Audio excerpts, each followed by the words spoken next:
এটার যে অঘটনটা ঘটছে এটার সাথে আপনি জড়িত, তো আপনি আপনার মেয়েকে যদি নিতে চান 50 লক্ষ টাকা দিয়ে তারপরে নিয়ে যান। ফোন দিছিলাম, ও বলছিল দিবেন, আমি বলছি হ্যাঁ দিব। আচ্ছা, ওকে বলছে, ও যখন হুজুর আসছে, ও আরবি পড়তেছিল, তো ওকে বলছে যে তুমি একটু নিচে নামো, 10তলা মার্কেটে আসো, আমি তোমাকে একটু দেখা করে চলে যাব। হ্যাঁ, দেখা করে চলে যাব, এটা বলে ওকে নিয়ে গেছে। তো আরবি পড়তেছিল, আমি ভাবছি আরবি পড়তেছে, পরে দেখি যে দরজা খোলা, ও বাসায় নেই।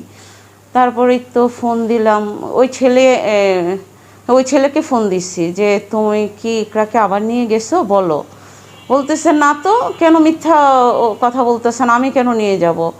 তো বলতেছি দেখো, তুমি যদি নিয়ে থাকো আমাকে বলো, তুমি যদি নিয়ে থাকো আমাকে বলো, আমি টেনশন করব না, না হয়তো আমি অন্যভাবে একটা ব্যবস্থা